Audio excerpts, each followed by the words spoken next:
How to make a stuffed animal out of socks quick and easy. YouTube.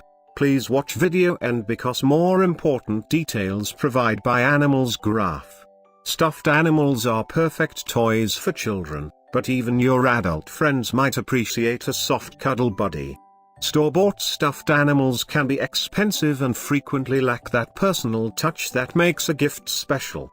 But you can solve both these problems by making your own.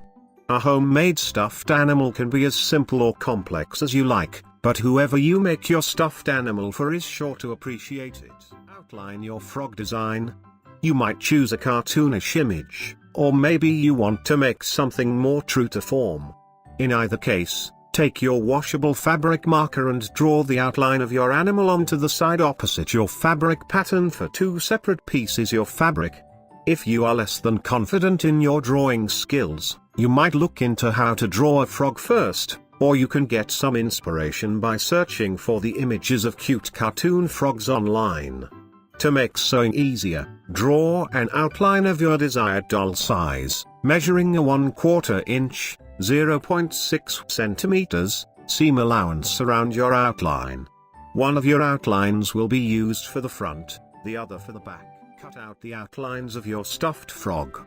Use your scissors to follow the outer line you have drawn to outline your stuffed animal. The inner line will be your seam guideline. This marks where you will sew the two pieces of your frog together. It may be easiest to cut two identical front, back pieces by folding your fabric in half, drawing your design in washable fabric marker, and then cutting both halves at the same time. You can make cleaner and more distinct eyes by cutting each out separately from extra fabric you have. This way you can sew each onto the head at the seam allowance. If you want to add a snout to the front, cut a small circle of fabric.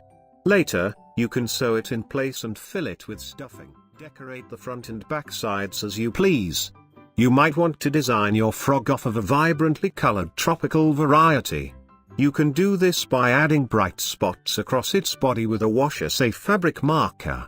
Draw a cute face or some contour lines for the eyes and have fun with giving your stuffed frog character. Use yarn or string to put a mouth, eyes and nose on. Buttons also work well as eyes, and are fairly easy to sew.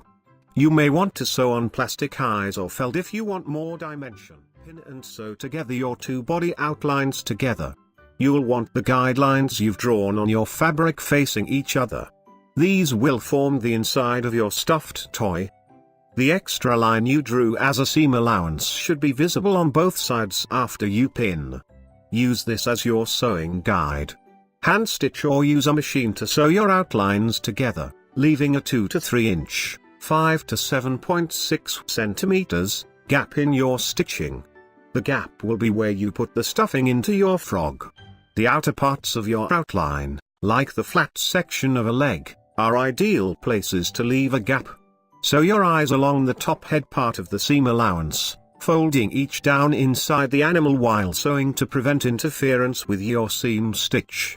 When you turn your animal right side out so the pattern is returned to the outside, your eyes will look great. Remove your pins and add accents. First you'll need to turn your frog right side out. Take the end opposite your stitching gap and feed it through the gap until the right sides are facing outwards. Now you can sew accents, such as your frog's snout if you've made one, to your fabric. Simply sew your snout and or other accents into place. You should leave a small gap in your stitching for stuffing. Added on parts, like the snout, will be stuffed separately from the main body. It may be easiest for you to fill these with stuffing right away and sew the gap closed, though this can be done later as well. Stuff your toy frog. Take your stuffing and feed it through the gap you've left in your stitching. You'll want to pack it in until the doll holds its shape well, but you can adjust fullness to your liking until the animal is as firm as you want. Tuck fabric inside the gap to reinforce the seam. Take one side of the fabric and push it through the gap in your stitching. Then sew the gap shut, being sure you stitch the tucked as well to make a strong seam. 3. When sewing the gap shut, you may want to use a ladder stitch to make the seam look smoother. Add finishing touches. If you have extra fabric, you might use a thin strip to give your frog a scarf. With enough fabric, you could even sew a shirt or dress for your frog. Don't forget features like ear and nose holes. These can be made with dots of your wash-safe fabric marker.